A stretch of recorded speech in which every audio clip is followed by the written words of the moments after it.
중국과 러시아가 북한에 대한 제재를 완화하라는 안건을 유엔 안보리에 제출했습니다. 북한에 대한 경제적 금수 조치를 줄이기 위한 중국과 러시아의 새로운 유엔 안전보장 이사회의 제안은 워싱턴에서 추진되고 있습니다.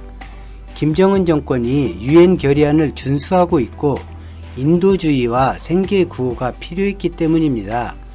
장중 중국 유엔 대사는 화요일 유엔 안전보장 이사회에 결의안이 회부된 후 기자들에게 한반도의 상황이 정말 중요한 단계라는 것을 알고 있다고 말하며 우리는 모두 진보를 기대하지만 상황이 롤백되는 것을 막고 더 악화된 상황을 방지하기 위해 가능한 모든 조치를 해야 합니다 라고 말했습니다. 장중 대사는 유엔에서 합의를 강조했으며 현재 북한에 대한 제재는 그대로 유지된 상태로 남아있음을 말했습니다. 미 국무부 대변인은 월요일 제재를 완화하는 것은 시기상조라고 밝힌 바 있고 중국, 러시아의 안보리 안건에 대해 트럼프는 부정적인 견해를 보이며 북핵 문제에 중러가 관여하는 것이 불편함을 나타냈습니다. 그동안 트럼프는 협상을 통해 북한의 완전한 비핵화를 달성하기 위해 최선을 다하고 있다고 밝혔습니다.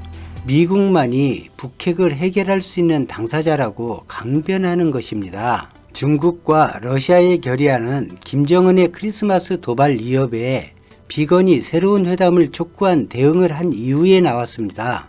트럼프는 김정은 정권의 무기 시험이나 다른 조치에 대해 강력히 경고를 한 상태입니다. 트럼프는 월요일 백악관에서 기자들에게 우리는 북한을 주시하고 있다라고 말하며 우리는 지켜볼 것이다. 김정은이 도발한다면 실망할 것입니다. 그리고 만약 그렇다면 우리는 그것을 처리할 것입니다 라고 말했습니다. 처리한다라는 것은 군사적 선택이나 추가 제재를 말하는 듯 합니다. 트럼프가 핵 협상에 있어 12월에 더 나은 제안을 하지 않는다면 김정은이 새로운 길을 가겠다고 한 상태입니다. 북한은 최근 몇 달 동안 기록적인 단거리 탄도미사일과 방사포를 발사했지만 핵무기 실험과 장거리 로켓 발사나 시험을 2년간 동결한 상태인데 이것을 해제하겠다고 밝힌 것입니다. 유엔 제재를 지키고 핵과 ICBM을 동결했는데 아무것도 얻지 못한 데에 대한 인내심이 바닥난 듯 보입니다. 북한은 토요일에 핵 억제 능력을 높이기 위해 두 번째 중요한 시험을 실시했다고 밝혔는데 이러한 테스트는 미국의 압력을 가한 것으로 분석됩니다. 이번 중국 러시아 결의안에는 한국 정부가 오랫동안 추구했던 남북 간 철도 사업에 대한 면제가 포함되어 있으며 이 안건은 트럼프와 문재인 대통령 사이에 의견이 다를 수 있다고 전망하고 있습니다. 이 제안은 사회 기반 건설을 위한 기계와 차량뿐만 아니라 식기세척기 및 진공청소기와 같은 가정용품을 북한에 판매할 수 있게 합니다. 한국통일부는 성명서에서 결의안 제출은 안보리 문제라고 밝혔으나 정부는 유엔의 결의를 성실히 따를 것이라고 밝혔습니다. 북한에 대한 해법을 놓고 미국과 중국, 러시아가 힘겨루기를 하는 모양입니다. 한국이 원하는 내용을 안건에 담음으로써 한국의 우호적이라는 의사를 노골적으로 드러내는 것이기도 합니다. 미국은 매우 불쾌할 수밖에 없죠. 특히 눈여겨볼 것은 철도와 기반시설인데 중국은 1대1로 정책에 한국을 참여시키고 싶어 하죠. 러시아는 천연가스 같은 천연자원을 손쉽게 한국에 팔고 싶어 합니다. 중국과 러시아는 관광과 경제 교류 부분에서 이익을 얻을 수 있습니다. 한국은 북한과의 경제 협력과 긴장 완화를 원하고 있어 한국의 가려운 곳을 긁어주는 제안이라고 할 수 있습니다.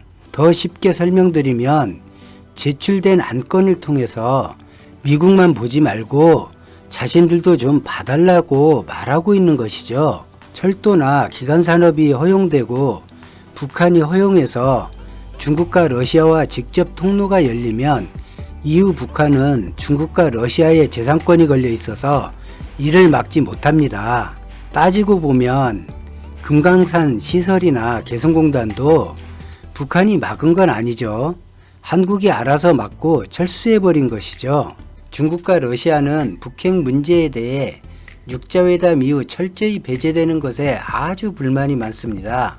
최근 중국과 러시아의 언행을 보면 유엔의 추가 제재 결의는 북한이 ICBM을 발사한다고 해도 반대할 것 같습니다. 협상하려는 건지 무조건 항복을 받으려는 건지 긴장을 유지해 한국에 뭘 더 뜯어내고 싶은 것인지 도무지 알 수 없는 트럼프입니다. 이런 꼴 안 봐도 되는 세상은 언제쯤 찾아올까요? 분명한 것은 대한민국은 더 강해져야 하고 한반도의 군사적 선택은 철저히 거부해야 한다는 것입니다. 북한이 한국에 도발하는 경우를 제외하고는 미국과 척을 진다 해도 미국의 군사행동을 절대 용인해서는 안 됩니다. 미국의 군사행동에 죽어나가는 건 한민족입니다. 미국이 군사작전을 한 나라, 그곳의 국민을 보면 세월이 흘러도 멀쩡히 살아가는 곳이 거의 없고 수십 년간 후유증에 힘들어합니다. 안정된 평화를 누리자고 미국과 동맹관계를 유지하는 것이지 한민족의 희생을 담보한 미국의 이익을 위해 동맹이 존재해서는 안 됩니다. 오늘 영상은 여기까지입니다. 고맙습니다.